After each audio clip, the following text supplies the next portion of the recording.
Étude biblique détaillée. Cette génération, dans Matthieu chapitre 24 verset 34, sens premier siècle et implications pour notre époque. Introduction.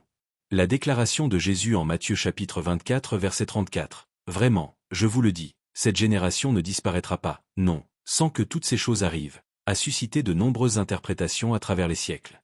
La présente étude examine le contexte historique du premier siècle, la durée réelle d'une génération à cette époque, et confronte ces données à l'interprétation moderne qui fixe 1914 comme point de départ. L'objectif est de déterminer si cette lecture est scripturairement fondée, ou si elle constitue un ajout humain aux Écritures. Le contexte immédiat de Matthieu 24. Jésus s'adresse à ses disciples sur le mont des Oliviers, après avoir annoncé la destruction du temple de Jérusalem. Matthieu chapitre 24 versets 1 et 2. Les disciples lui demandent, « Dis-nous quand ces choses arriveront, et quel sera le signe de ta présence et de la conclusion du système de choses ?» Matthieu chapitre 24 verset 3. La réponse de Jésus mêle prophétie à court terme, la chute de Jérusalem en 70 de notre ère, et à long terme, son retour et la fin du monde. Le verset 34 intervient juste après la description des événements catastrophiques qui précéderaient la venue du Fils de l'homme. Jésus utilise l'expression « cette génération », grec, généa. Dans l'usage biblique, ce terme désigne généralement les contemporains vivant à une époque donnée, et non une future génération lointaine. 2. La génération du premier siècle, un modèle de 37 ans. L'histoire confirme que la destruction de Jérusalem par les Romains eut lieu en 70 de notre ère, soit environ 37 ans après que Jésus eut prononcé ces paroles, vers 33 de notre ère. Cette période correspond à la durée habituelle d'une génération dans l'Antiquité entre 35 et 40 ans. Événement date. Prophétie de Jésus, Matthieu 24, vers 33 de notre ère. Destruction de Jérusalem 70 de notre ère. Écart 37 ans. Les auditeurs de Jésus vécurent donc assez longtemps pour voir l'accomplissement de ses paroles, conformément à sa promesse. Ce fait historique fournit un modèle clair. La « génération » dont parlait Jésus était celle de ses contemporains, et non une génération future. 3. L'enseignement moderne sur 1914, absence de fondement biblique. Certains groupes religieux, notamment les témoins de Jéhovah, enseignent que la « génération » de Matthieu 24 verset 34 a commencé en 1914, date qu'ils considèrent comme le début de la « présence invisible » du Christ et du « temps de la fin ». Ils affirment que les personnes nées cette année-là ou vivant à cette époque constituent cette génération, qui ne disparaîtra pas avant la fin du monde. Or, aucun verset biblique ne mentionne l'année 1914, ni comme point de départ d'une génération, ni comme date prophétique. Cette date est dérivée d'un calcul complexe basé sur la prophétie des « 7 temps » de Daniel 4, interprétation qui reste contestée et non explicite dans le texte sacré. Observation. Si l'on prend 1914 comme point de départ, la génération aurait dû s'achever vers 1951, 37 ans plus tard, ou, au plus tard, vers 1974 si l'on étend la durée à 60 ou 70 ans. Or, l'enseignement actuel de certains groupes prolonge artificiellement la durée de cette génération, dépassant largement le modèle biblique du premier siècle. 4. La cohérence du modèle. Pourquoi un seul modèle scripturaire? Si le plan divin devait s'appliquer de manière analogue à une époque future, il serait logique que la durée d'une génération reste cohérente avec le seul exemple biblique explicite. Les Écritures ne fournissent aucun autre verset qui redéfinirait la notion de génération pour notre époque. En l'absence d'informations supplémentaires, il n'est pas raisonnable de changer le modèle.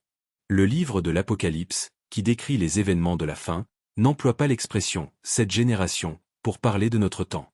Cela confirme que la prophétie de Matthieu 24 avait un accomplissement principal au premier siècle, même si certaines similitudes existent avec notre époque. Guerre, famine, tremblement de terre. Matthieu chapitre 24 versets 6 et 7.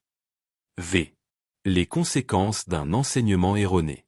Lorsque des hommes ou des organisations se présentent comme des canaux de vérité et enseignent des doctrines sans fondement scripturaire, ils s'exposent à un grave avertissement. Jérémie chapitre 17 verset 5. Maudit est l'homme qui met sa confiance dans l'homme, qui fait de la chair son bras, et dont le cœur se détourne de l'Éternel. 1 Corinthiens chapitre 4 verset 6. Paul recommande de ne pas aller au-delà de ce qui est écrit. Matthieu chapitre 24 verset 5. Jésus prévient, car plusieurs viendront en mon nom, disant, je suis le Christ, et ils en égareront beaucoup.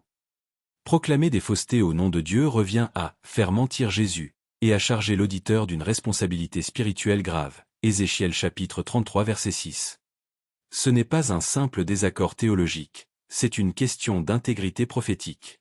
6. Distinguer le chercheur sincère du faux prophète. Il est essentiel de faire la différence entre un chercheur de vérité qui peut se tromper avec sincérité et quelqu'un qui prétend parler au nom de Dieu. Le chercheur, même dans l'erreur, conserve une conscience humble devant Dieu.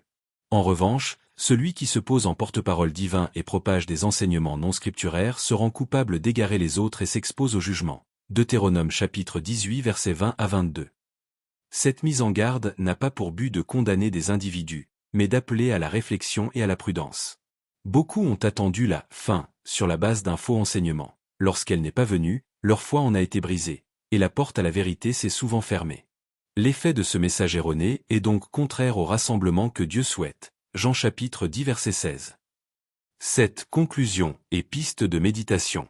L'étude attentive de Matthieu 24h34 montre que Jésus parlait bien de sa génération, celle qui vit la destruction de Jérusalem en 70 de notre ère, 37 ans plus tard. Le modèle biblique est cohérent. La génération dure environ 37 ans. Aucun verset ne justifie de reporter l'accomplissement de cette parole à une époque ultérieure, et encore moins de fixer 1914 comme point de départ.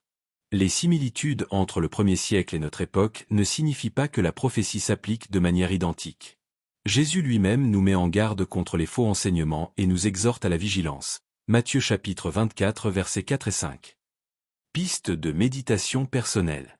Ai-je confiance en des enseignements que la Bible ne confirme pas explicitement? Suis-je prêt à réexaminer mes croyances à la lumière des Écritures seules?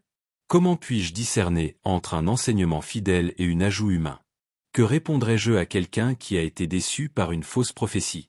En définitive, ce qui n'est pas dit dans la Bible ne vient pas de Dieu. La prudence et l'humilité restent les meilleures gardiennes de la vérité. Comme le prophète Jérémie l'a écrit, « Ainsi parle l'Éternel, que le sage ne se glorifie pas de sa sagesse, que le fort ne se glorifie pas de sa force, que le riche ne se glorifie pas de sa richesse. Mais que celui qui se glorifie d'avoir de l'intelligence et de me connaître, moi qui suis l'Éternel, qui exerce la bonté, le droit et la justice sur la terre. Car c'est à cela que je prends plaisir. » Jérémie chapitre 9 versets 23 et 24. Étude proposée à titre personnel, que chacun examine les Écritures avec soin. Actes chapitre 17 verset 11.